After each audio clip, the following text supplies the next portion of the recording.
This is the sewer cam. It's actually going in under the house. I've edited it down. What we're going to be looking at is joints in the pipe and issues with the pipe, like there's a belly, and we're going to look at that as we come up close to it later on. Without the water completely filling the joint, the pipe, we can't really tell whether a joint is leaking or not. When the water is completely full and the camera's in there, if water's getting in, you'll see air bubbles. So we're not going to be able to see that in this particular area. And that's what a hydrostatic test does when the plumber looks for leaks.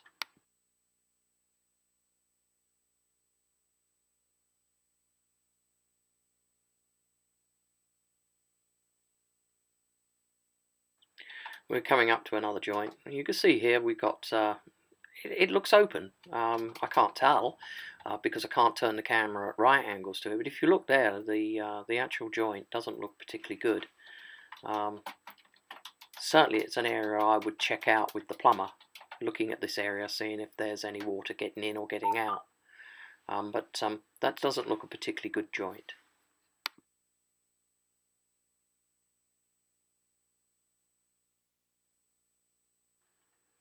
Here we're flushing a toilet. You can see the water rushing through here. We're actually just underneath the commode.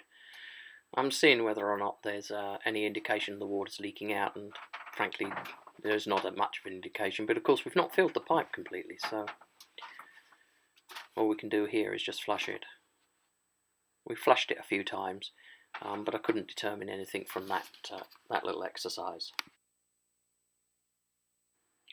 Now we're passing through a part of the pipe which filled with water. We'd flushed it, obviously water come in, and as we progress through this pipe you'll see the camera gets completely submerged.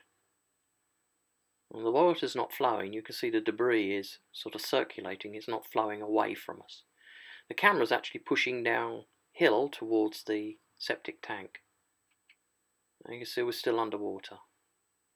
The effect of the camera going through here should be to push the water out.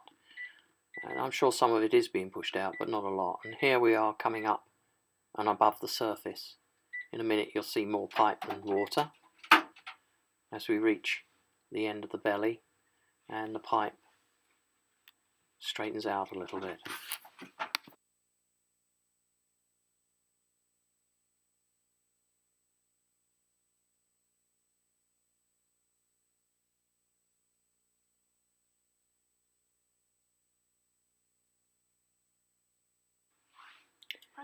We are actually now heading towards the septic tank, just a few more feet and we'll get there. You'll see a lot of black sludge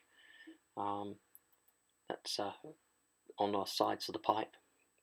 I'm not quite sure whether that means the tank's overflowed at some point. It may have done, but you know, they do need pumping, and sometimes that doesn't happen as regularly as it should happen.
We are now actually going into the sewer line towards the barn.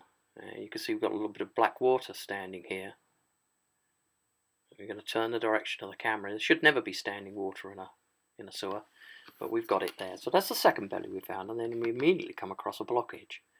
Now this blockage I tried to clear with the camera, it's soft, and I don't believe that it's effluent. I think it's a root ball of some sort or another. Certainly something's growing in there, because you'll see as we run the camera past it right to the end, to the small bathroom in the barn, and then come back, that particular blockage remains in place, indicating that it's probably a root ball.